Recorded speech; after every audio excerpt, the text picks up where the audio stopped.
All right, welcome back, everyone, to another episode of Jets Flight Path. Of course, I'm Brian, and joining me as always is Paul. But we have a few special guests joining us this evening. Two good friends of ours, Nick Casucci, who's a diehard Jets fan, and Nick Poe, who's unfortunately a Cowboys fan. I don't know why he's here, but he's here. He I'm will here because I contribute. love football. So Casucci, Nick Poe, want to make yourself known?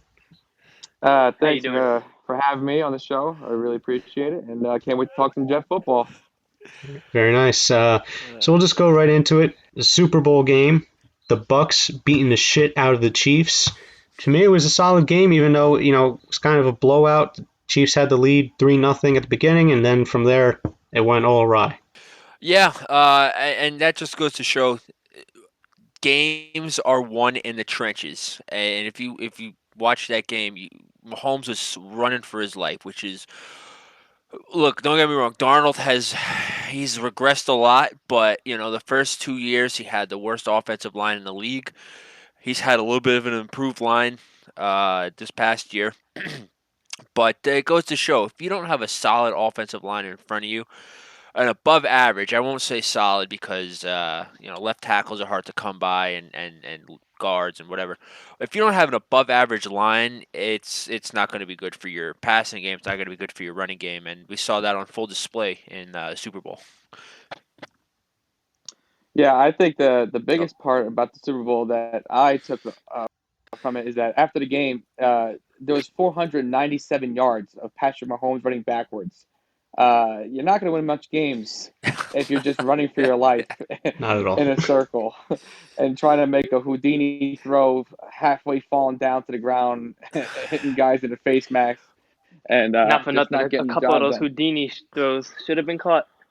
I agree, but nonetheless, missing a guy like Eric Fisher, and that's not really gonna help in a game like And Mitchell the Super Bowl Schwartz.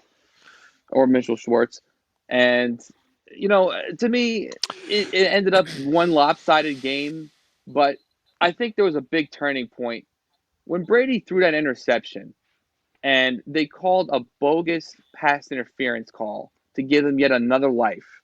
And it just seems like Brady always gets that second life. And then once he does, he just sucks the soul out of you because he does not miss an extra opportunity. And then he automatically goes down the field and scores, which he actually got another opportunity on that same drive because they lined up offsides on the field goal attempt and got yet another first down. And the Honey Badger ended up holding Mike Evans in the end zone, got him another chance to get closer, and they ended up getting into the end zone. So it ended up getting real ugly real quick from that point. I think that was a real turning point from the Super Bowl. Yeah, no, absolutely. It was. It was. I was hoping for a much more competitive game, and it was Nick As was Poe. I. You mentioned it. He when Mahomes made that diving forearm side throw for 40 yards, that could have been like the greatest fucking play I've ever seen.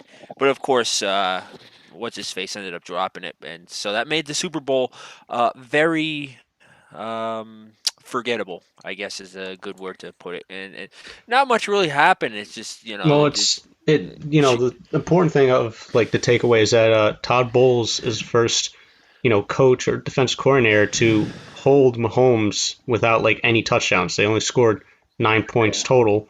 It's first time in his career and in the Super Bowl no less. But yeah, like you initially said, Paul, like it's one in the trenches. Tampa Bay, they've had the sixth overall defense all year. The Chiefs, I believe, overall were the first offense like PFF grades or offensively, something. yeah. Yeah, but when, like you said, when you miss, guys who are hurt on the offensive line in Tampa Bay, I made this point last week. They had Vita Vea back for Green Bay. That definitely helped them in that game, where he caused havoc. Rodgers was pressured, and I knew it was going to happen in this game as well. But yeah, I enjoyed it because I picked Tampa Bay. Nick Poe, I know you were not having a fun time picking Kansas City. Yeah, not being down $60. But Well, how do you enjoy the well, I will the say, halftime Brian, show? Nick? you What's that? He loved it. oh. When I No, Well, I was Paul, what gonna were you say, gonna say? Brian, you're more knowledgeable than me in football when it comes to predictions. So, good for you. Congratulations. You fucking every fucking You week know, too. Yeah, yeah. I just don't see it with Brady this week. Chiefs or Bucks by 21. Yeah, and even every fucking though week. So, Brian, you're the reason why Tom Brady has the 7th title. You And fucking I'm dick. happy. I'm a big Tom Sorry, Brady Nick. Go fan. ahead. Yeah, stop Order my lying. jersey. But yeah, Nick Poe. I mean, talked about the game enough. Nick Poe, Poe. what'd you think? Nick Poe is the weekend fanatic amongst us. So, yeah, what were your thoughts on that halftime show? Mhm. my only issue with the halftime show was at some points you couldn't understand what he was saying, and I don't think that's so much on him. I feel like it's more like the technical side of things, because like the performance itself and the setup and the songs he chose and everything, like I thought it was great. Like I personally enjoyed it, but that's because like like you said, I'm a weekend fan. To the person who prefers Metallica and AC/DC and stuff like that, it Uh, might not have been your thing. well, I mean, they haven't. The Super Bowl has not had a quote unquote like traditional rock act since the Who, and That's true. that was like That is true. 2010. Like, For the yeah, past decade, it's just been pop acts for the most part. but for the past decade, have we really had a good halftime show? Uh, you I know feel like what? a It's lot of them have been like kind of last forgettable. Saturday, I was like, you know what? I'm kind of getting hyped for the Super Bowl. I'm gonna rewatch like all the halftime shows starting with Michael Jackson. And look, everyone gassed up Michael Jackson's halftime show. I get for the time, but it was not good. Like after the first two songs, and it fell off from there. The rest of the halftime show, like the modern day halftime show as we know it, really started in 2001 with NSYNC and Aerosmith. And but like yeah, for the past decade, I mean, objectively speaking, you know, I'd say Madonna because she was the first to have like all that production Fucking gross. and uh, all the production into her act, I guess, into her show. Trying to think, Bruno Mars was pretty good. I thought the one. I every time he did it, Justin Timberlake fucking rocked out. Yeah, You know, he was pretty solid. His second go around with Tampa, not Tampa, Carolina Minnesota. and Denver, and then of course the infamous Janet Jackson boob thing back The boob thing. when it was Philadelphia and New England. So yeah, No, that was he's always been Carolina, a good New halftime England. show. But yeah, Was it Carolina? yeah, because Philadelphia, New England was actually Paul McCartney. Listen, Right. So I'm going to give the quick historical rundown. We had Aerosmith, NSYNC, '01. That was It is what it is. '02, they had U2, and it was, you know, because of U2. 9/11, they had the whole thing, and it was nice. It was, you know, '03, you had Shania Twain, Gwen Stefani, and Sting. That wasn't too That bad. sounded like, yeah, that sounded like a snooze fest to me when you were naming it. What? '04, they went ape shit, and this was the last year that MTV produced the halftime show because of the Janet Jackson. They had Justin Timberlake, they had Nelly, P Diddy, and Kid Rock. If you have a chance, go watch on YouTube. It's crazy. Then they had Paul McCartney, the Stones, Prince, the Goat, Tom Petty, Springsteen, the Who. And then from there, it's just all a blur. Black Eyed Peas, which is terrible. Madonna, like I said, you know, hats off to her. Katy Perry, terrible. Um, Bruno Mars, great. Beyonce, trash. Coldplay, trash. Maroon 5. Wasn't Maroon 5, everyone gave them flack for it. They weren't bad, but like the production was like, because Fox aired that year, I think, if I recall from last week. Uh, but yeah, like I don't know. I enjoyed it, even though I'm not like you, Nick Poe. Like I know, like I know the weekend's biggest songs. You know, like Blinding Lights and The Hills and whatnot. But I think overall, considering, with the COVID and everything, because usually the halftime shows at midfield, they put together a set or whatever, a stage, but he did it in like the end zone and had like all kinds of things going on. But the other aspect of the Super Bowl, other than the game, other than the halftime show, what'd you fellas think of the commercials? I didn't Very see any boring. because I was at work, so I had the game on the computer, and when the commercials came on, I just did what I had to do at work and came I back to the just game when the game came on. I didn't really find any funny ones. Like there wasn't much. Usually, I think the Sam Adams yeah. one was pretty hilarious because I thought it was a Budweiser commercial, like with the Clydesdales, if you all caught that, and like it's your drunken cousin from Boston who just like unleashes the pin from the Clydesdale thing, and then you just like run rampant and run people over. It's like, oh, sorry about that. And it just turns out to be a Sam Adams commercial, but yeah, the commercials, they were just dour. I think like a lot of them were like, usually there's like two or three that stick out, and you're just like, yeah, like that's really funny. But I just didn't have any this year. Like to me, it was just all meh. I don't know. Without getting political, I just think a lot of corporations now are using that time to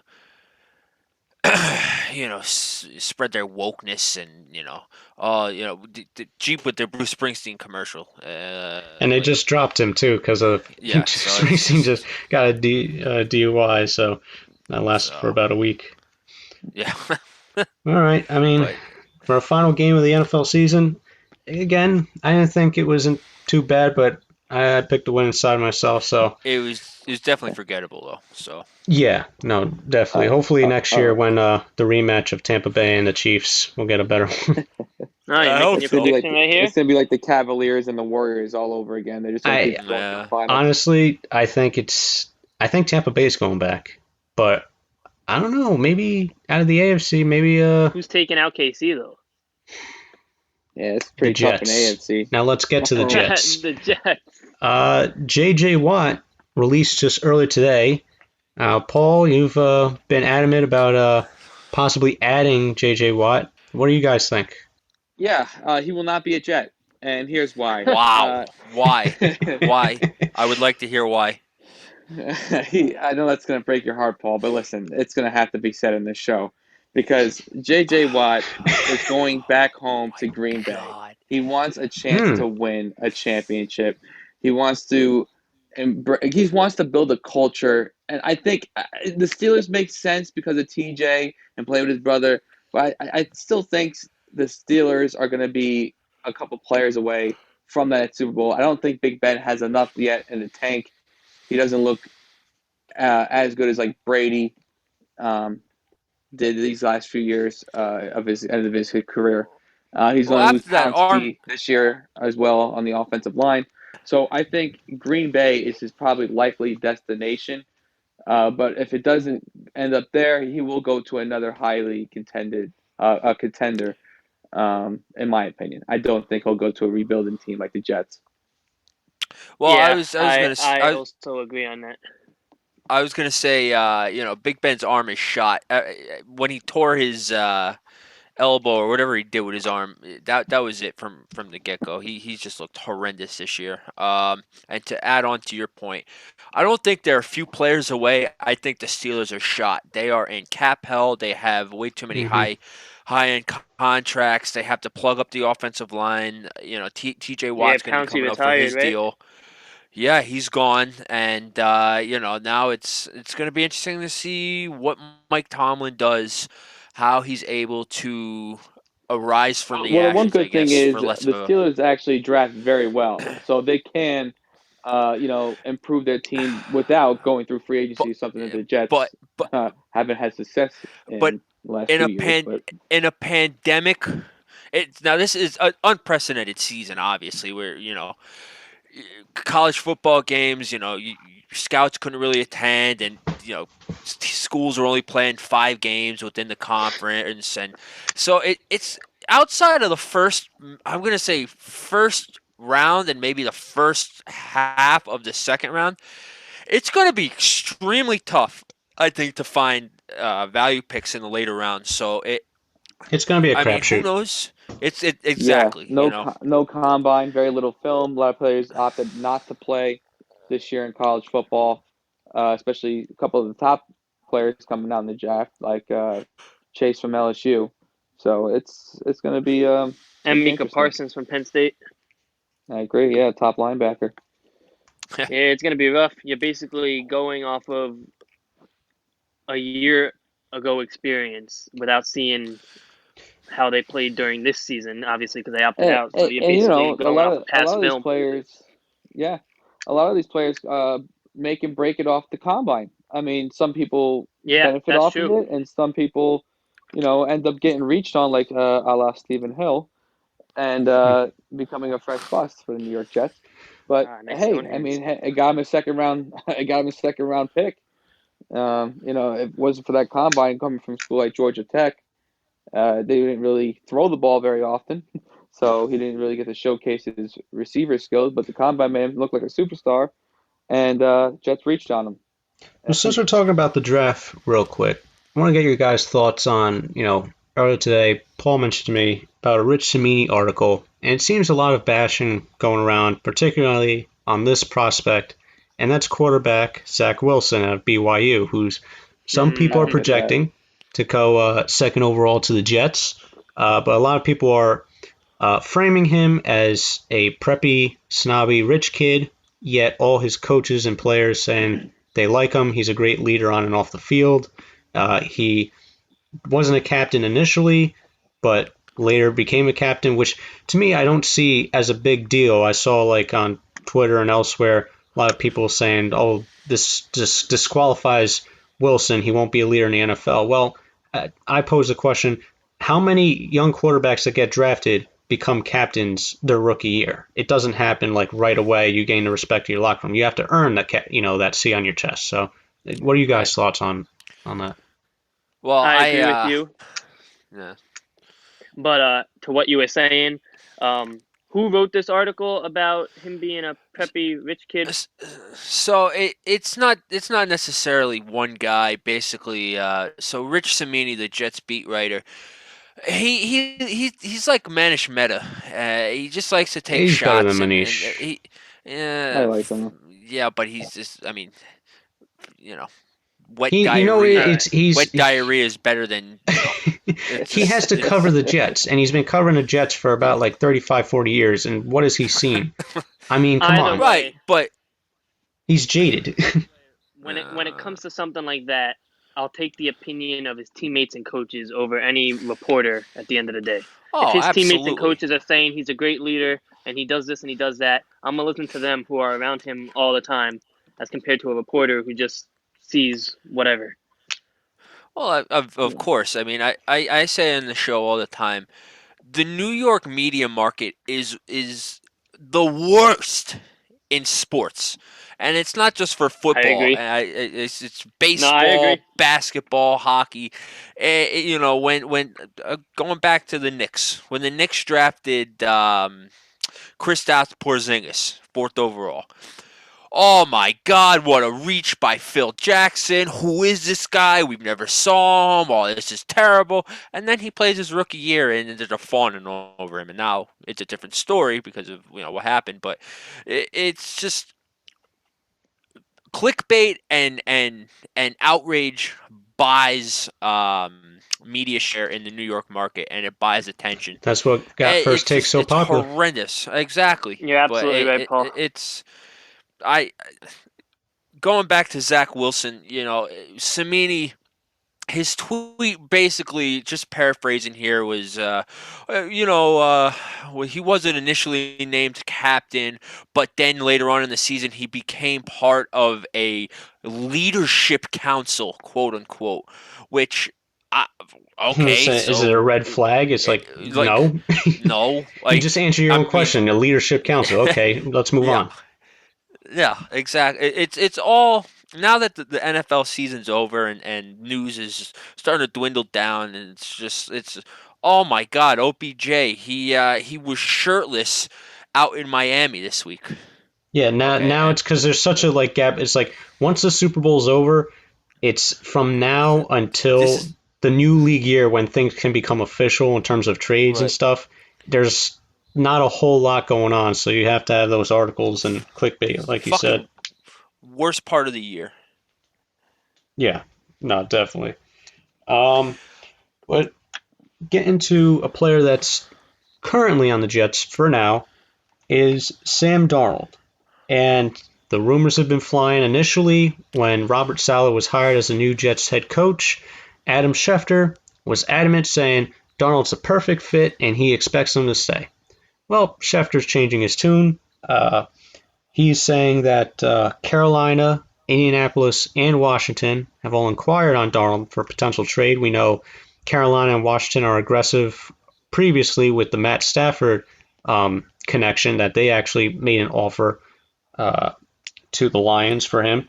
So, where do you guys think where Darnold will end up, and what the Jets can expect in return? Let's go with Nick Poe first. Nick, you want to give Yeah. us your thoughts?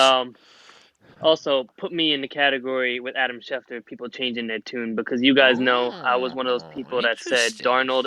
Darnold is not going anywhere. He's not the issue. Build around him. But the more I see it, the more Darnold's getting traded. He's getting traded, absolutely. As for where, I think Darnold will end up in San Francisco. Wow, he's going back home. I think that's a good exactly. I think that's a good fit for him. I like the offense for Darnold. As for what you'll get, well, if Stafford can pull you in what Stafford pulled in, at the very least, I think you can get a first for Darnold. I do. Well, and that's interesting. That's interesting you say that, because it's been rumored Carolina would give up number 8 for Darnold and the number 23 pick.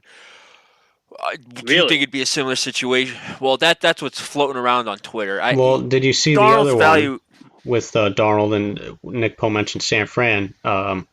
Is that the Jets and the Niners would swap first round picks. The Jets would say it too, but like the Jets would swap 23rd wherever San Fran is drafting. They trade Darnold to the Niners and would also get a second round pick in return. But then there's also the terrible trade that I believe Pro Football Focus came up with, that had the Jets trading Darnold to the Niners for a 5th round pick in Jimmy Garoppolo, and that one's definitely not happening. No, absolutely Yeah, not. no, That's just that's a definitely. fucking horrendous deal. You're To me, that's trading going backwards. you're trading an 8-year-older You had to take that older Sam Darnold. contract. It's gonna be ridiculous. Yeah. I would personally Um, rather Darnold than Jimmy G anyway. Well, Like, absolutely. Oh, And here's 100%. here's the thing with Darnold. I still, I mean, the writing's on the wall. He's gone, and it's sad because coming out of USC, Nick, when we were over there for draft night, and the Browns took Baker and the Giants took Saquon, we were like, oh fuck, we got our quarterback, we got Darnold. And he really did have that talent coming out of USC. It was raw. It needed to be developed like a Josh Allen and a Lamar Jackson, but it was there, and the ceiling was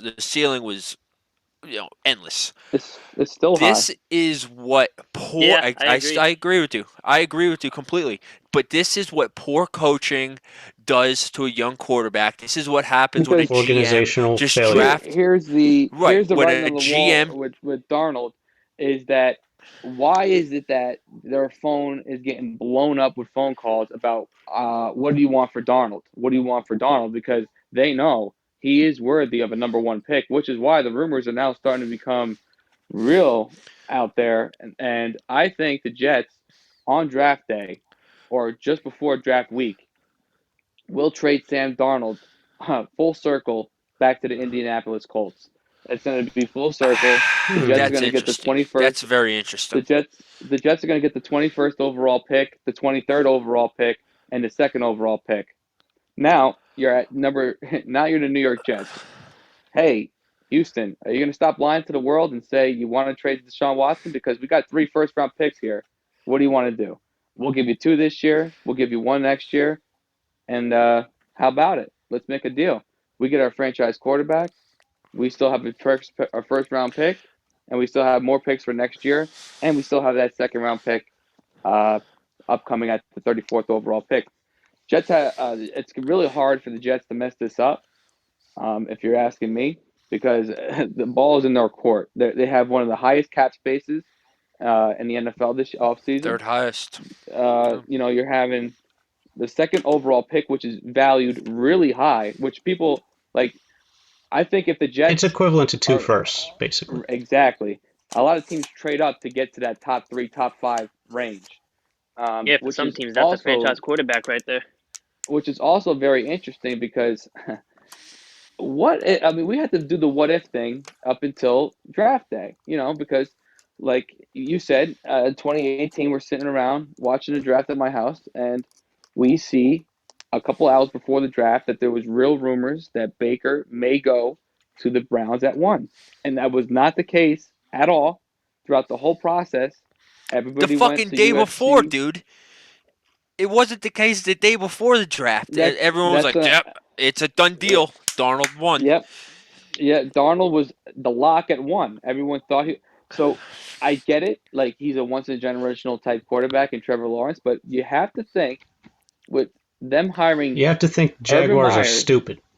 Right. And they also hired another member of the Ohio State program to be on the offensive coordinator, or he's some kind of offensive representative in Jacksonville. Do they go Justin Fields with that first pick? And now you're the Jets. How many phone calls will they get for Trevor? They won't do it. But if maybe the Houston Texans will then say, well, we'll give you Watson for Lawrence. But now if you're given that second pick, you can't expect 3 first-round picks now. So the ball would definitely be in the Jets' court in that situation. So it's so awesome to be the New York Jets right now because you have so many options and so much leeway. You can control this whole free agency and draft, and you can go from that 2-14 abysmal season under Adam Gase that no one wanted to play for to an energetic coach, a team that people want to go to in the New York Jets. That now with 3 playoff teams in the wild card, you might sneak in at 9-7 and become a playoff team in 1 year. And it could happen. I mean, look at the Dolphins last year. Dolphins were in the dumps. Look at the Niners' first year under Shanahan. Exactly. So it's not a stretch of the imagination to think that the Jets can't pull this off. No, and they have the right personnel to do it. Joe Douglas. A lot of people, and I have friends from college that oh, what the fuck is he doing? He hasn't addressed any needs. They don't have a raw. Like, dude, this is his first real offseason going back to last year. What do you want from the guy? You look at his draft. Mekhi Becton, instant hit. Denzel Mims looks like an instant hit.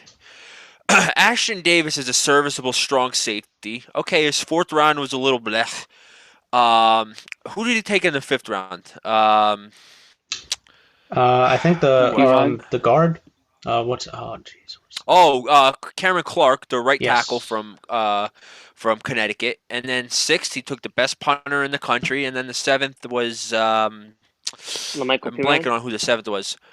No, he was in the 4th. I think the Jets had the 2nd. Okay. I think Mann was the 7th. I don't think they had a 6th. No, the Jets had 2 Wait, thirds and 2 fourths, and he was I believe so. It was the 3rd or 4th round pick. The Jets had 2 fourths, I believe, and Piron was the first 4th, and then Clark was the second 4th. The point I'm making is his first year, and I've said it before. A lot of people say, well, you need to wait 2-3 years to judge a GM's draft class. Why? If you can rebuild teams from bums to playoff contenders in a year, why can't you judge GM's drafts based off of how impactful that draft class has been for that team that year? And looking at what the Jets rookies have done this year, balled out, showed up in also drafted Bryce Hall. Tight situations.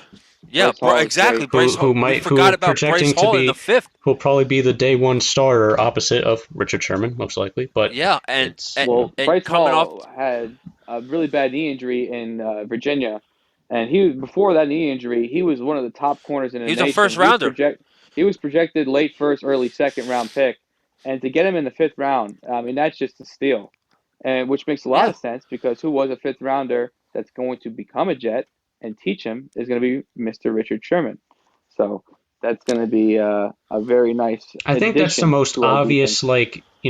free agent destination, unless he gets some team that's dumb enough to offer him like $15 million for a year, somewhere like Detroit or something like that. I just think Richard Sherman to the Jets is a lock. He's going to go to a legit contender. I think he'll go to the. I think if he's not offered the bag by somebody else, he'll end up with the Jets under Saleh. No, easily.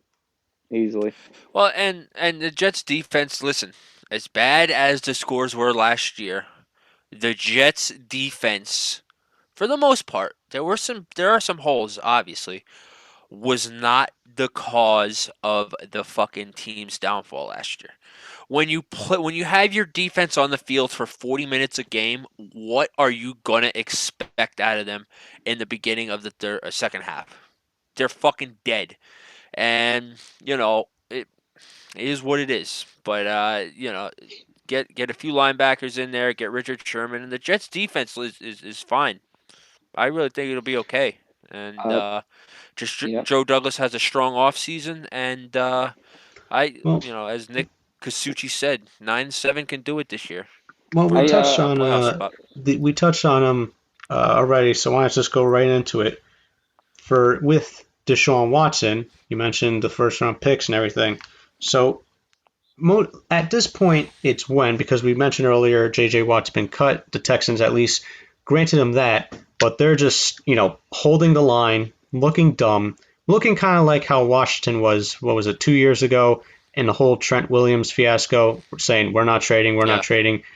You're gonna trade him. You're gonna get less and less as you drag it out further. Because at a certain point, teams are just gonna be like, you know what, we're good. And there's not many suitors for Watson because of the demand, like what it will require to get Watson. Really, at this point, it's the Jets and the Dolphins who have the ammo right now to trade. Doesn't matter. Carolina's been linked to Watson. I believe Ian Rappaport said that they're like an underdog destination. Apparently, there's a list, but nobody knows that. Like Watson has a preferred destination list of possibly Denver or San Francisco. At this point, I think Watson wants out of Houston. If it was like, hey, Deshaun, do you want to go to, I don't know, you want to go to Cincinnati? Well, Cincinnati has Burrow, but like, you want to go to Las Vegas? Sure, sign me up. Like anywhere that's not Houston. If it's the Jets, especially Saleh, who reportedly during the hiring process, Deshaun Watson wanted Houston to interview, and the Texans were the only team with a head coaching vacancy that didn't interview Saleh. So there's a lot of contraindicating reports out there. Nobody knows anything until a trade actually gets done. But what do you guys think?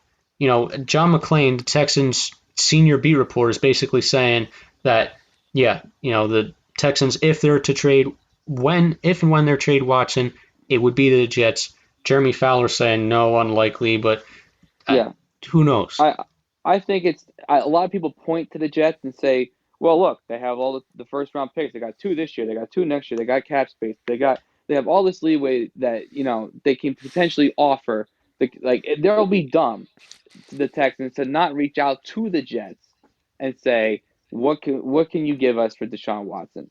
But as a Jet fan and seeing what Joe Douglas has done in the past, teams like the Eagles and Baltimore, he doesn't strike me as a guy who's going to give up his future. I think he's a guy that wants to build the culture and build the team. And he got a coach of Robert Saleh that does that and builds from within. So with that being said, I don't think that Deshaun Watson will end up in the green and white. I think he will end up in San Francisco because I think they're winning now. If he had a team to say, I want to go there, and he really wanted to be verbal about it, I think the 49ers are the most popular team. I mean, here's a team that just went to the Super Bowl. They have a great head coach. They have a great defense. They're getting better offensive weapons. They have Debo Samuel. They have Debo Samuel. They have George Kittle. They have a 3. But wait, Suji, didn't you? Sorry to cut you off real quick. Didn't you say Darnold to San Fran, or was that Nick Paul? That was Nick That was Paul. me. Okay. Yeah, you said Indy. Okay. I think and a likely second, and it makes sense because of it's John Elway. He likes to pull the trigger on things like this, but even though he's no longer the GM, I still think he has a say. Denver's a big fit because that team it's ready.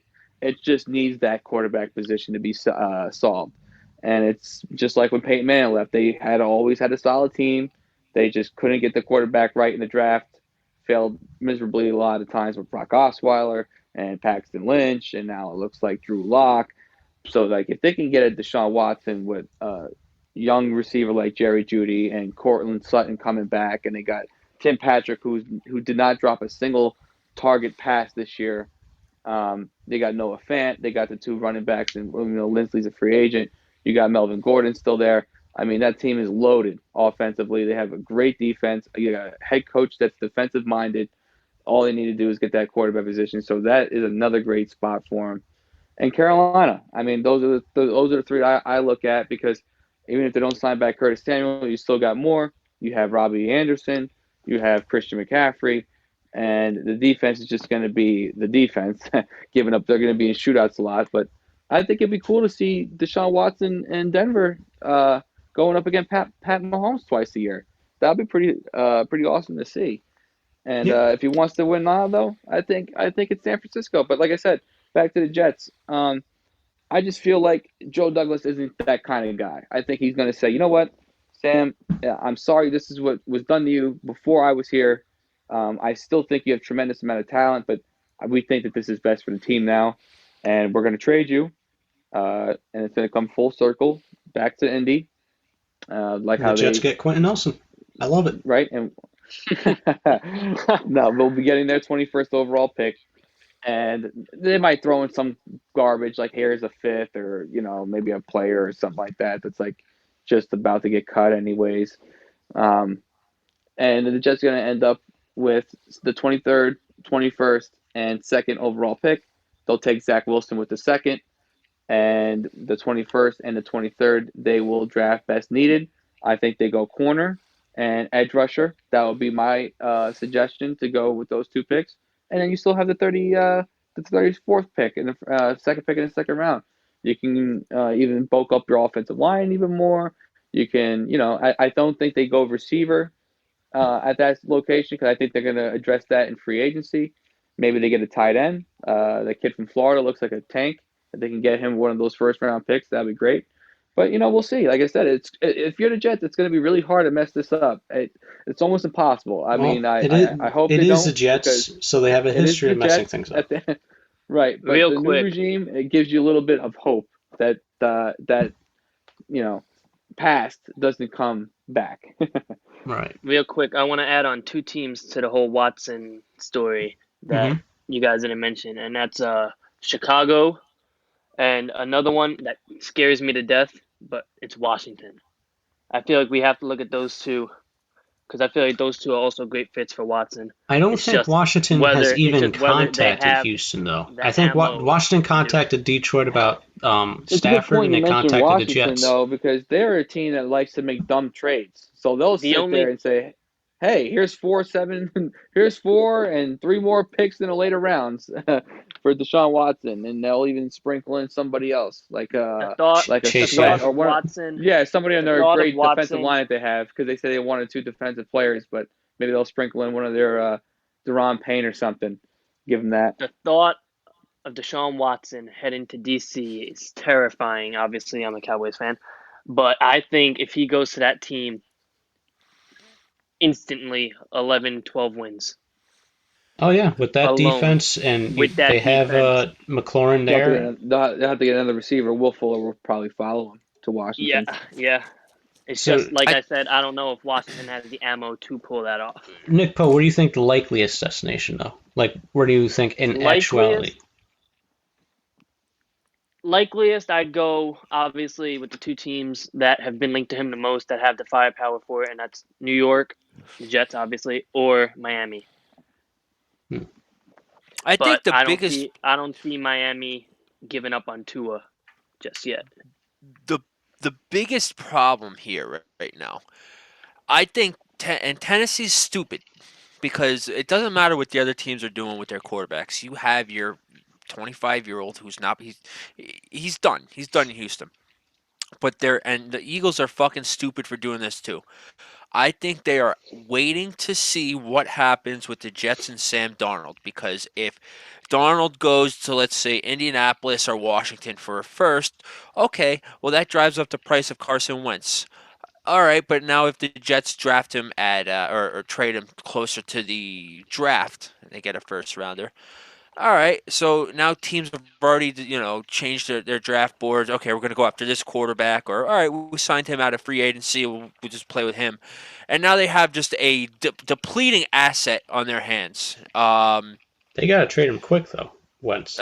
That's what I'm saying. So Tennessee, excuse me, Houston, right now they got the 25-year-old quarterback, 4 first-round picks. Absolutely. If this drags out into free agency or into the draft or even into the season, which I doubt that'll happen. Okay, now it's going to be a battle maybe, of which team is dumber, Philadelphia or Houston, right, in terms of right. because Philadelphia. It's going to have to be a 3-team trade. I think Wentz is going to have to end up in Houston.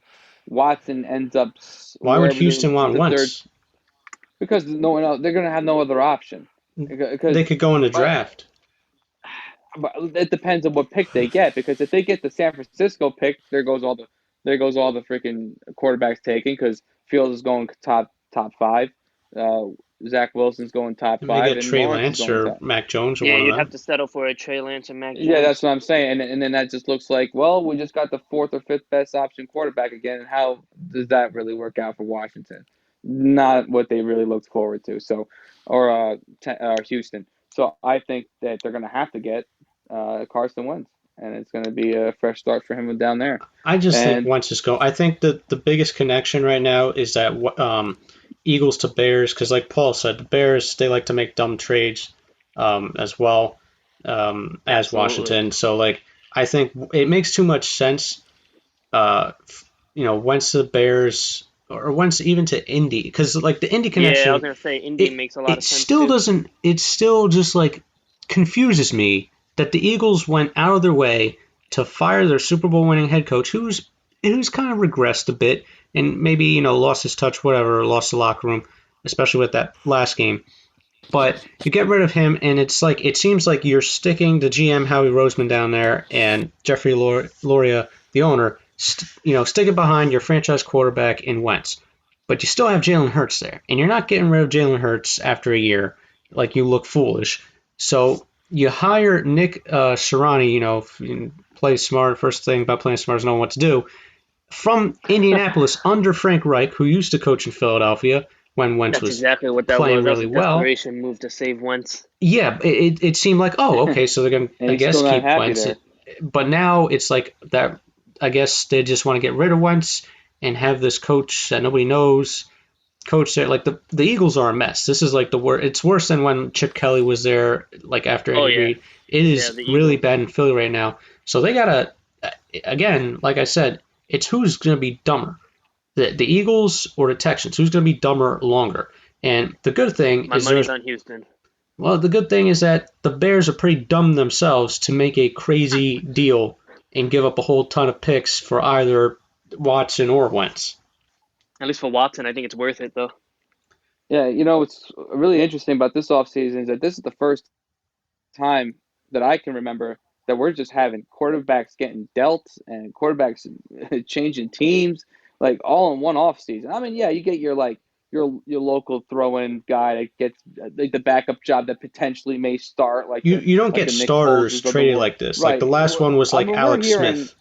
Yeah, we're hearing freaking Derek Carr might be on the move. We're hearing Sam Darnold might be on the move. We're hearing Jimmy G might be on the move. Carson Wentz is on the move. Now Russell Wilson. Maybe Russell Wilson. Yeah, Russell Wilson's that another real? one. I think that's a little bit of smoke, but I mean, who knows? Yeah, Russell Wilson's and then not you obviously got Deshaun Watson. I don't know. You got like 6 potential quarterbacks here that may not be on the same team. I'm like, I've never seen something like this in an offseason that it's this talked up about. It looks like it's like the NBA free agency right now. There was even that little 2-day rumor span with the Rams inquiring about Aaron Rodgers too.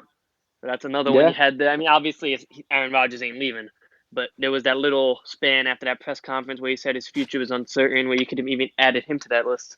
Do you guys think? Because at this point, I mean, Watson has to leave Houston. Like that relationship is just fractured beyond. Like Houston can publicly say whatever, but behind closed doors, they have to know. Otherwise, they're just completely stupid. But absolutely. I don't know. Like Russell Wilson. I mean, there is, when there's smoke, there's fire. There is some legitimate beef, I think, with Russell Wilson and the Seahawks. He's always had a terrible O-line. Right. Well, not only that, it also but doesn't help when you trade 2 first-round picks for a box safety. So now you really can't get. I was going to get to that, but it's all love though. Seattle, since their Super Bowl win, it's basically been now. Granted, they just drafted DK Metcalf, who's going to be a absolute phenom. But looking at the Seahawks' offensive statistical data from last year, Russell Wilson was the second highest rusher on the team with 518 yards. Chris Carson was first with 600.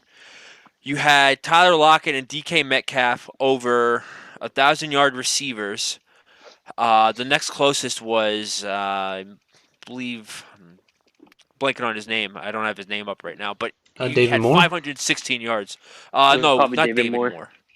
It might be David Moore. I'm looking at Pro Football. Well, it certainly wasn't Josh Focus here. Definitely wasn't a tight end either. Oh.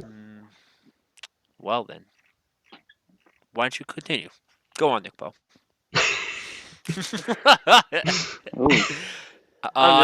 Seattle does not utilize their tight ends like that. So it was okay. I'm sorry. So I gave them an extra 100 yards. So here's how it went down. DK Metcalf, 1,300 yards, 83 receptions, 10 touchdowns. Tyler Lockett, 100 receptions, 1,054 yards, 10 touchdowns. The next highest receiver on this team was David Moore at 417 yards, but he had 6 touchdowns.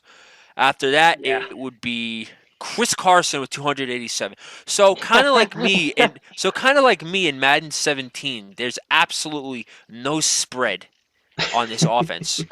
Really, and it's Russell Wilson throwing for 4,200 yards this year is phenomenal in itself. And a Brian Schottenheimer offense. That's pretty amazing. And granted, he's got 2,000-yard receivers, but no other receiver on this team has more than 450 yards receiving. That is appalling. That's horrible.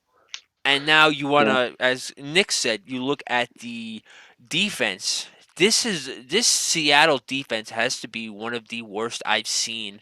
And it doesn't make sense because they have names. Like Bob Wagner's still there. They have pieces. But it just doesn't work. It just, as Nick said, you trade 2 first-rounders for essentially, at this point, a glorified box safety. Great at stuff in the run, but you send your tight end. Yeah, you send your tight end over to as a one-on-one matchup with Jamal Adams. Your tight end's winning 85% of the time. It's just.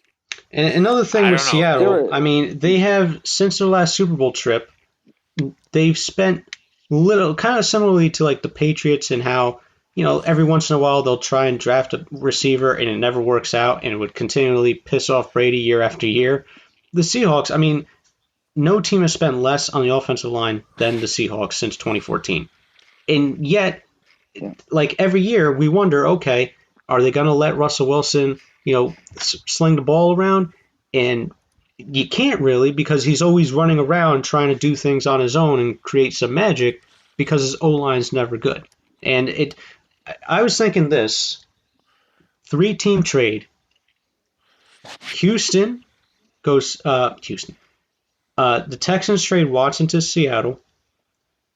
Wilson goes to Chicago.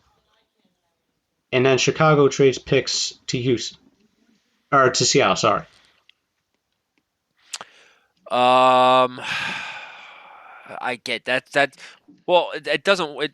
I don't see how that would work because Seattle literally does not have 2 first-round picks this year and next year. I would imagine if that 3-team trade did happen, Seattle would have to give something to Houston, and they don't have the capital to do anything with it. No. Houston would receive pick. I'm sorry. Houston received picks from Chicago. Chicago sends the picks to Houston. Wilson Right. goes No, to Chicago. Watson I goes to get Seattle. I get that. I get that, but Seattle would have to give up something to Houston. And that just I just Why? Well, don't like no. that. In a three-team trade, like the other team would be paying for you because you're giving that team the player, the coveted player. Okay, so then It would be let me ask you Chicago. this: let me ask you this then: is Russell Wilson worth 3 first-round picks? Absolutely. Yeah. I don't see it. 32 He's a years Hall of old, Famer. right? Oh, Of course, Jesus, but Paul. he's If you're 32-year but old. Paul, if you're the Bears, you have a defense that's win now that has been win now for like the past 3-4 years and has been wasted with terrible quarterback play. And this team has not had a quarterback in for like Jay Cutler was all right. They managed to somehow make the Super Bowl with Rex Grossman. They won a Super Bowl with Jim McMahon, one of the worst quarterbacks to win a Super Bowl. This team has never had a true quarterback in their franchise like All this. right, so then fuck it. Chicago, Houston, straight up. Why I don't get why Seattle needs to be involved in it. The Because only Russ has reason got to why go. I don't like that because it would be a lose for Seattle. It would be a lose for It would be loose for Seattle to or I get should Watson. it's not no, I'm sorry. It'd be a lose for Houston and it would be a lose for Chicago. Seattle makes out like bandits in this deal. I personally don't think Russell Wilson is worth 3 first round picks. That's wild. He's 32 years old. He's starting to slow down a little bit. Yeah, he threw for 4,200 yards this year, but he's going to be What would 33. be Aaron Rodgers' value to you, Paul? 38 years old. If you're a team like okay, If I'm in win now mode, if you're like Tampa Bay, if I'm a team like Tampa Bay, and let's say they don't have Tom Brady, I'm picking up the phone. Tampa calls me. I can do 2 first rounders for Aaron Rodgers, but that's just I'm because giving they 3. are. Oh, you're not at all, dude. You're winning a Super Bowl is all that matters. Who cares? And what happens if Here- you don't win the Super Bowl? Here's the problem You with got to go Seattle. for it though. My issue with Seattle is not only did they ditch the first round picks for Jamal Adams and stuff like that, they have not drafted well, like at all. The Like, reason if they've you're only looking- sustained success is because Pete Carroll's that good of a coach. He can coach up looking guys. At when they were the Legion of Boom and they carried Russell Wilson to the Super Bowl and they demolished the Broncos, and the next year when obviously the Malcolm Butler play happened and all that took place, they had, and then everybody got greedy. They wanted money, and everyone got a divorce. You had Earl Thomas, you had Cam Chancellor, you had Byron Maxwell, who ended up going to Philly for the money and ended up shitting the bed over there. Richard Sherman, KJ Wright, Bruce Irving. I mean, Bobby Wagner. The list goes on. And now you're looking at it like, okay, well, who did you draft since then? Russell Okung, how's he doing? Not in the team. Effendi, the other offensive lineman they took, not good. Rashard Penny, not good. They took, they're just not hitting on any of their high draft picks, even when they did have the picks. So it's They like hit now, on DK Metcalf, so that's good. yeah, but I'm saying like first round picks, they have not hit on their higher rounds. Like they're just swinging and missing. Metcalf fell to their lap, and it was a perfect fit for a coach like Pete Carroll. But the point is, like, that rumor has to be true with Russell Wilson because I think Brandon Marshall had a quote that said he's trying to find a way to politely ask for a trade because he's so frustrated. He wants out, but he wants to do it in a respectful manner.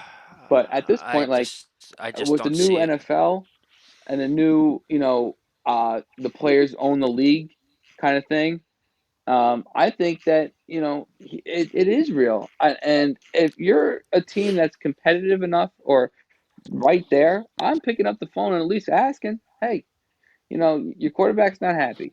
What can we do to make this man happy again?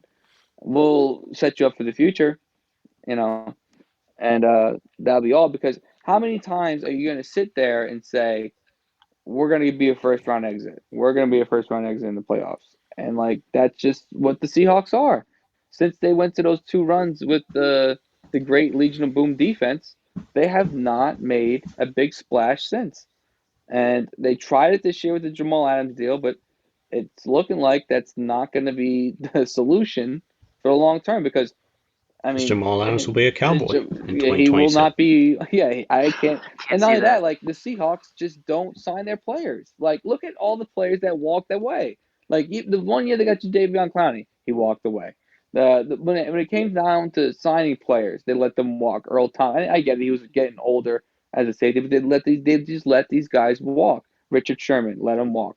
Like you don't do that to guys that you built the culture with. Like you have to sustain the team and then build even through the draft and then get key free agent pieces. It doesn't have to be superstars, just pieces that will fit your system to get you over that top. And they're just not, they're failing at it. In this scenario, what if, as Paul alluded to, if Wilson might cost less than Watson at this point because, they're both like right there, and Watson is like 8 years younger or whatever.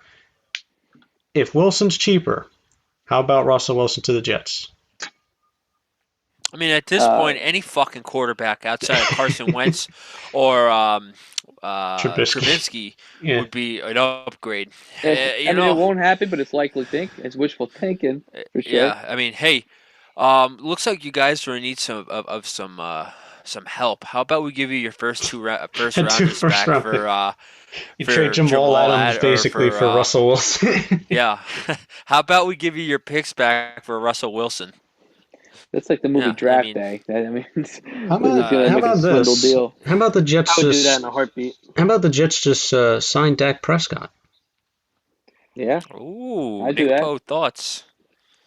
My only problem with that is Dallas has already said even if they can't come to a long-term deal, he's getting that tag again. So I don't see Dak leaving. I don't think he'll be playing under that tag if you keep tagging him. They'll just keep Kirk Cousins. But listen, he might not play under that tag, but if he does, I mean, he might be mortgaging him himself too. He might be costing his future if he doesn't play. And you know what? I think he should. This is the second time getting tagged. So the first time getting tagged, you get the average of the top five paid players at your position. So right there, he was already getting paid what, 30? It's like 33 million, I think. 33 million. Like 33. Okay, so now you get tagged again the second time, which is what the Redskins did with, the Washington Football Team did with Kirk Cousins. Now Dak Prescott's going to be getting paid, I think, close to 44 or 45. Yeah, I think it's like 45. I think fucking play under that tag, dude. Dallas and really. if you really are a $40 million quarterback, play under the tag for 1 year. Show what everybody you can do, making $45 million a year.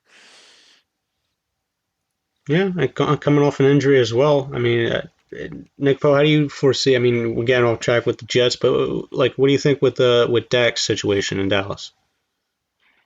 I mean, it's pissing me off, to be honest. Like, I think he should have been locked up before even before Zeke got his 6-year, $90 million deal. That was a mistake. Like, yeah. I said it before. Running backs, Zeke, Todd Gurley, and Le'Veon Bell ruined running back contracts for like a next generation or two. And the best thing about it is, if you look at the top running backs in the league, how many of them are really first rounders? Oh well, Cook, McCaffrey, Henry. Yeah, but Henry was a second. Was he? Yeah, Henry was a second. Yeah. Oh yeah. Aaron Jones is phenomenal. He was what, third or fourth? Yeah. Like, you could find running backs so late in the draft, like third round, fourth round, you could find a star running back right there. To me, paying a running back $90 million is just, it makes no sense. But yeah, onto the situation. Like, it's a mess. I'm hoping they get it resolved, but Lord knows. Would he be better with the Jets? No. Well, that answers that. All right. Well, I mean, we talked about all of that. Let's talk about some getting back to the Jets, some free agent possibilities there. As reported by Jeremy Fowler, NFL Insider, that the Jets are really looking into Juju Smith-Schuster, Will Fuller, and Corey Linsley, the Green Bay Packers center. a friend of mine who's also a Jet fan, talking to him, saying that wouldn't it be great if the Jets signed Joe Thuney and Lindsley, and then that offensive line, it's just like 2008 all over again when they signed Absolutely. Woody and Faneca. You Yeah. automatically have, at minimum, a top 5 offensive line in the league by making those two moves in free agency. They're not flashy moves, getting the big time receiver, getting a big DB or linebacker or something, but maybe like Paul with your mock draft, getting what's his name, Tooney at receiver, pairing him up with Mims. Kamoni. Cardarius Tooney. We're butchering I that, think but so. Yeah. yeah, but solidifying the offensive line, I think like out of all these free agents that the Jets have been linked to, Corey Lindsley, Tony. Corey Lindsley intrigues me the most because, I mean, you can kick McGovern over to right guard. If you want, bring back Fant or, have some competition at right tackle. Becton's locked in at left and possibly even sign Sheriff or Thuney at left guard. I think that's the way to go. Well, and going back to the beginning of the show where we were talking about the Super Bowl, the way to win in this league is running it through the trenches, building through the trenches. And, Joe Douglas sitting there watching the game. Joe Thuney's a top priority. They need to get one of these two if they want to start to put together Douglas is a former the O-lineman Great Wall himself. of New York. So he knows the importance of it. Right. I mean, exactly. Going to Juju Smith-Schuster, I think that would be a big mistake. Essentially, what happens with him is when he had Antonio Brown as the number 1 there and he was playing number 2, he thrived in that role. Now as his career has gone on, he's more of a slot receiver. They already got Jamison Crowder. Why cut Jamison Crowder and sign Juju to a more expensive deal? Because the footage is there. He's not a number 1 receiver. His I know when say 2 years ago when we were still hopeful with Darnold, we were all like, well, at least I'd say me and Kasuchi were like thinking, well, when Juju becomes a free agent in 2 years, that would be a nice team up. But the same way. That hasn't worked out to be the case. And it's not like he's a headache. He goes out and he punches some hooker in the face, nothing like that. But his TikToks and his dancing on the midfield logo, it's like you bring an unwanted attention to yourself. And you might be a great guy off the field. He might be a great leader behind the locker room door when it's closed. But Joe Douglas doesn't seem like the kind of guy that would go after a guy that would try to embarrass the franchise or make the franchise. What's the word I'm looking for? Not give a black eye. Kind of like how the Steelers are. They're cocky, but well, yeah. You saw the Steelers locker room when they had that first round exit, and Antonio Brown is just Facebook Live while Mike Tomlin's chewing him out. It's just Juju's that kind of receiver. He's that kind of player. The Jets don't need that at this point of team building. They need guys who keep their head down and work. And when they win the division, then they can start doing some TikTok dances. But Juju Smith-Schuster out, in my opinion. Allen Robinson is the best fit if Chris Godwin is not available. Now, if Chris Godwin hits free agency, it's going to be interesting to see what happens. I think Godwin's just locked back in. He should be the top. I still like Robinson over Godwin. I think it's his preference at that. I think they're both there. They're both the top 2. So, and then from there, I think it goes to Would you be mad if the Jets got a Kenny Galladay and a Curtis I don't like Samuel? Kenny Galladay. If Kenny Galladay stays healthy, he's fantastic. Let's say they got 2. Like if they didn't get the top guy, like they didn't get Juju I would like Will Fuller. or Allen Robinson. I really like Will Fuller. Well, how about Corey Davis? He's out there. Will Fuller is being tagged by the Texans, so you can mark him off your Is list. Really? Houston came out and said that they plan on using the franchise tag on Will Fuller because they need something. They need somebody. They need whoever they pick out of the stands that day to throw the ball to somebody. And why not Will Fuller? They need Ryan Fitzpatrick to bomb the ball out to Fuller. A nice reunion, nice.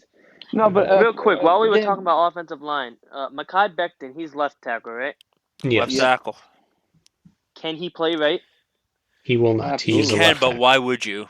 I mean, he's Okay, 6 foot. only reason I was asking was because Orlando Brown came out and requested a No, trade from the Ravens That because would he's cost a mad lot. that he's not Back They, playing they, left. they already said they want a big haul for him too. Yeah, well, Uh, understandably so. He's 24. He's fantastic. But I'm just saying he requested a Becton's trade. better. You doesn't give want to see think a so? quarterback run all day you long. give He actually Becton wants at to least pass block. you give Becton at least 2 years. I guarantee you, he's going to be the best tackle, left tackle in NFL. That's just I would just agree on with that, and sheer that's size it's and not his gas agility. too, No, it's because not. No, because I'm not disagreeing comparing with that.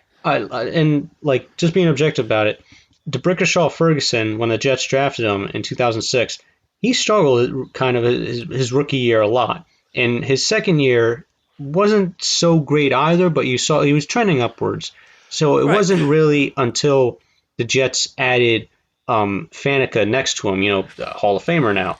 Um, to that offensive line, and then Woody on the other end. Becton, like right away, is just throwing guys like Nick Bosa around, holding his own against the best player in the league in Aaron Donald. So Yeah, Becton, he's fantastic. I think keeping him there at left tackle, but adding a Thuney or a Sheriff, and then even if in terms of like outside free agents for the Jets, I would like to hear what you guys' top threes would be, like the top three targets. To me, I would say in order would be Thuney, Lindsley, and Robinson for me. And I think that would be a great offseason for the So Jets. nothing on the defensive side of the ball, huh? I think they could address that in the draft because I think defense is pretty deep, especially linebacker in this draft. I think that what the Jets will do is franchise tag Marcus May. He stood out and stepped up tremendously, and you definitely don't want to lose him. So a tag will be necessary for him. I think they go out and they team up and get his Florida buddy Keanu Neal right next to him at safety. And here's why I think that, because you can still get Richard Sherman on a cheap deal. I think. Then what do you do with that- Davis? I think he's a third down kind of safety. Nickel formation. Team goes 4 or 5 wide. He gets on the field that way, and it helps him grow more too. Because then the next year, if May isn't with it, he doesn't like Robert Sala's system for whatever reason, wants to change the scenery. He'll be 28, 29 years old already. Maybe Ashton Davis steps in at that point, which isn't too terrible of a thought. I think that happens. I think they should get someone like a Shaq Barrett or a legit pass rusher like a Matthew Judon, who was ever out there. Shaq Barrett's not going anywhere. They need a pass rusher like no other. The Jets do not have a pass rusher at all. And I think if Robert Saleh wants the most out of his defense, he's going to have to get an edge rusher. And then it will be nice to have. I think Thuney will end up with the Jets. It's going to cost them though. And will that make it? It's not our money. We can, right? Exactly. I get that. But will that be enough? Like, will we have enough left over to then get like an Allen Robinson or something like that? Do we The settle Jets are for gonna someone like a have- Marvin Jones? Maybe. But I do think the Jets are going to have to sign one of these free agents at receiver. I think we all agree rather than the that draft. The Jets, Joe real quick, the Thuney Jets, should be the top target. the Jets are going to have roughly They're going to have the most cap 86 space. million, 'Cause 86 to 90 million. They're going to cut It's Henry just in the Anderson. Colts, right? I think the Jets They're will gonna cut- end up they're- having they're more gonna once cut they make Lewis. some cuts.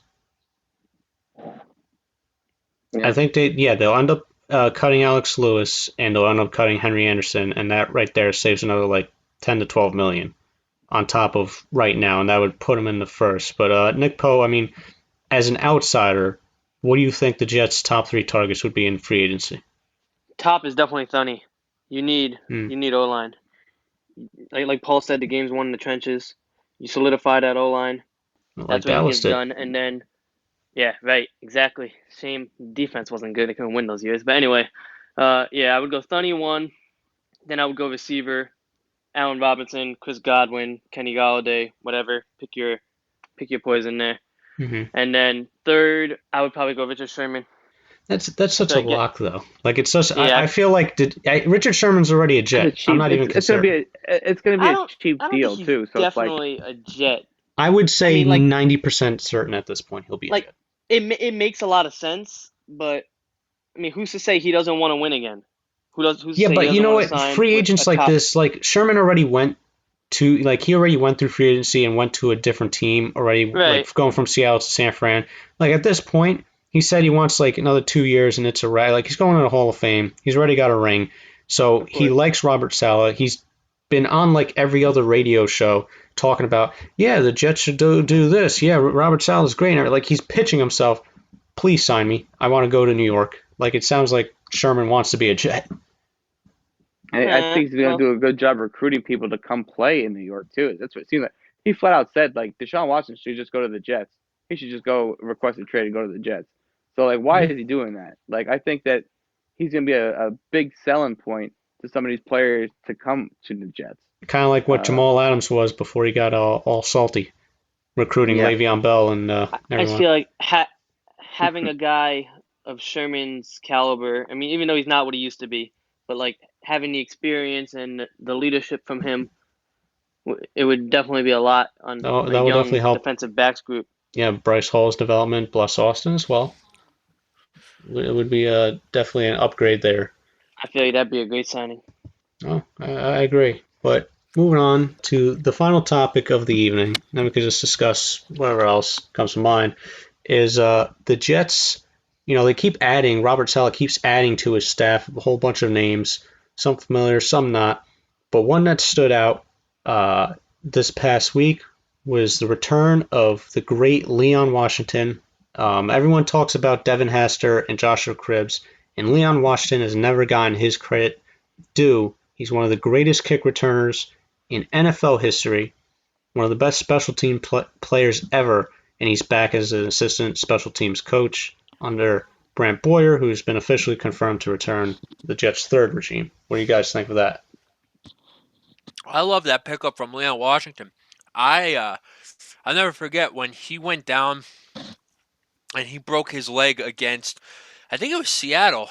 I had a gut feeling like, he's probably not coming back, and lo and behold, he didn't come back. However, he went to Seattle, and he was cooking up there as a special team contributor and running back, obviously. But I'm glad to see that he's back. Maybe they get somebody better than Braxton Berrios as returner, and I don't know, coach him up. Hopefully, get a few returns, punt returns or kick returns for touchdowns. See, real quick, I hate what the NFL has done to the kickoffs. They've essentially nuked them. Mm-hmm. You know, kicking at the 35. More than half of them, I think like 66% of them go back as touchbacks. Yeah, it's trash. And the other 33% that get returned.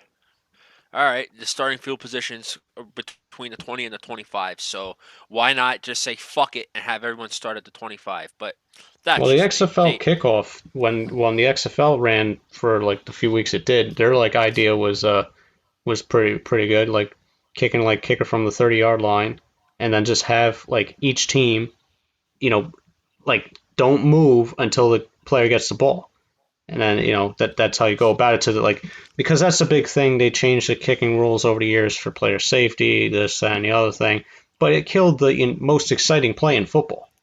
The return for a touchdown, absolutely. But yeah, I'm glad to see Leon Washington back with the Jets. Him and Thomas Jones. And it was Sean Green, yeah. So it was Thomas Jones, Leon Washington, Sean Green, a part of that magical 2009 team. And yeah, can't dude forget was a about Brad fucking Smith. Beast.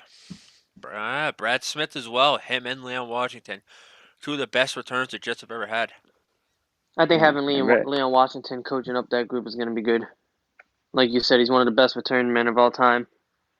And Yeah. like, there's a reason when we're playing Rocket League that we called it a fresh Leon Washington when we were on the returns. Yeah, I mean, it's one of the best returners ever, and you know, it can only help. Especially the Jets special teams has been, you know, up and down But Brent Boyer is one of the better special teams coaches. This is his third regime. He was there with Bowles, Gase, and now under Salah, so he is respected. And adding that insight from a former, not just good, but great player, special teams play, is only going to be helpful in the Jets' development of these players coming out.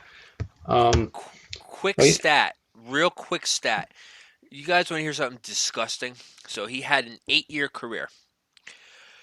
His rushing statistics, 2,200 yards, 16 touchdowns. His receiving statistics, 1,286 yards, 4 receiving touchdowns.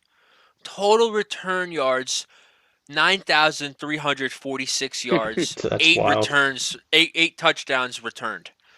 Insane. One of the best fourth-round picks in Jets history. Yeah. The same draft Absolutely. of Mangold and Ferguson. What a great first-year draft from Eric 2006. Mancini. Yeah. And that's another thing. I wish the Jets had given him more of a chance than the 2 years that he had. But that's another topic for another day. Maybe we could address that in future episodes when there's not much going on in the NFL. Yeah, and a slow news week or anything, but this is basically now the first full week of off-season for the entire NFL, not just the Jets, but as we mentioned, with all the trade rumors flying, I'm sure the previous week or 2 weeks ago, we talked about the Stafford golf deal that seemingly came out of nowhere. So who knows? Maybe next week we'll have like Wentz on the move or somebody else. Maybe possibly Watson is finally moved. We'll see. I was surprised that real quick how it was basically a done deal. He was going to Chicago, and it was rumored that Nick Foles, Tariq Cohen, and a first would be going back to Philadelphia. But then it tapered off, and it just sort of died on the vine. So who knows what's going to happen? All I know is NFL free agency is, I believe, in 40 days. And it's going to be fun. I'm excited. I know Nick Poe is going to be excited to see our teams try to get back on track. And it's the worst part of the year, football-wise, but it's also the best. So you get through these first 3-4 weeks of nothingness, and boom, we're right back into the NFL fiscal year. Real quick, did any of you guys check out Trevor Lawrence's pro day today? Oh my God, dude! My favorite thing about the 2 wins the Jets got this year is, well, they helped build culture. All right, so you could build all the culture you want. Meanwhile, Trevor Lawrence is here on his pro day throwing 75 yards off his back foot.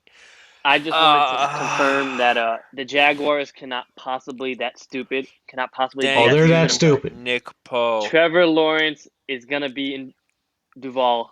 End of discussion. There's no way they can mess that up. They cannot. I mean, this is the same team that the Jets ain't better, but they also drafted Blaine Gabbert and Blake Bortles, and the Jaguars. Super Bowl champion Blaine Yeah, Gabbert. but you can't blame him. You can't blame him for Blake Bortles. That out of all the quarterbacks that are in that draft, Bortles, Manziel, I forget who the other top one was. Bortles was the best out of the 3 of them. So they needed a quarterback. Yeah. Bortles isn't very good, but he got them one game within the Super Bowl. So I mean, it was an understandable pick at the time. Now, not so much, but yeah. But so while if I'm a Jaguars fan and they pass up on Trevor Lawrence, I'm done. Well, it may work out if they get Justin Fields. I don't think that's the thing. Like, going back, quickly touching on it, like, I don't think the Jets take Fields at 2. If he's there, assuming the most likely scenario, Lawrence going 1. I think Wilson fits the system more. And with Fields, like, seeing him have all the time in the world, playing at this big program at Ohio State, behind that offensive line, in the NFL, you're not going to have that time, even behind good offensive lines. You're not going to have that time at the pro level. His receivers already downfield, like 40 yards downfield, having 5 yards separation from DBs. That doesn't happen in the NFL. So, to me, I think Fields would be a solid player, but I don't think he fits for the Jets. I think Wilson would be the pick, unless it's Lawrence. I think Wilson should be the pick. Trevor Lawrence game. So With that being said, we're going to wrap up this week's episode. Again, I want to thank both Nick Casucci, or as we know him as Kentucky Junior. Maybe we'll get into that story in a future episode. And I'd like to thank Nick Polacashri, Nick Poe. Thank you for you two coming on. I think it was a great episode. Before we go, do you want to plug Twitters or anything? Or My Twitter is at ncp1016. Swing me a follow. And Nick Casucci, what do you have to plug? He has I enough. think he's gone. I think so, he's dead. with that being said, we will talk to you next week. This is for all of us at Jets Flight Path. I'm Paul, alongside Brian. with Brian. Salute to y'all.